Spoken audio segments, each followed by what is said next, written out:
আজ কলকাতা বউবাজারের পাশ দিয়ে আসছিলাম। হঠাৎ দেখলাম রাস্তা দিয়ে যেই যাচ্ছে প্রণাম করছে চলে যাচ্ছে। চোখে পড়ল ফিরিঙ্গি কালী মন্দিরের। আমি অনেক আগেই শুনেছি এই ফিরিঙ্গি কালী মন্দিরের কথা। এই কালী মন্দিরের নাম ফিরিঙ্গি কেন, এ নিয়ে মনে একটা কৌতূহল ছিল। পরে জানলাম সাহেব অ্যান্টনি ফিরিঙ্গি এই মন্দিরে আসতেন, তাই এই মন্দিরের নাম ফিরিঙ্গি কালী মন্দির। মন্দিরটি দেখে অবাক হয়ে গেলাম, অন্যরকম আদলে তৈরি। এবং এই দেখুন, এটা কলকাতার হেরিটেজ এই হিসাবেই কিন্তু স্বীকৃতি। ভেতরে মাকে দেখলাম, সবাই প্রণাম করছে।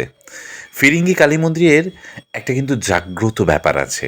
যখন আপনি মন থেকে কিছু চাইবেন, আপনার মন সেই আশা পূর্ণ হবে। দেখুন, স্থাপিত হয়েছে 905 বঙ্গাব্দে।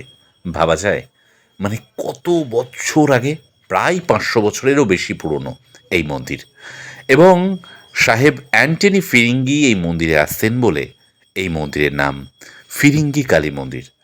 আরও বিস্তারিত বললে হয়তো আরও বেশি জানা যেত, কিন্তু এই ফিরিঙ্গি কালী মন্দিরের কথা এই ভিডিওটিতে একটু জানালাম। পরে হয়তো আবার কোনো দিন আপনাদের সঙ্গে বিস্তারিত আলোচনা করব। অ্যান্টনি সাহেব কেন আসতেন, এর পিছনের ইতিহাস কী, সব কিছু কেমন লাগলো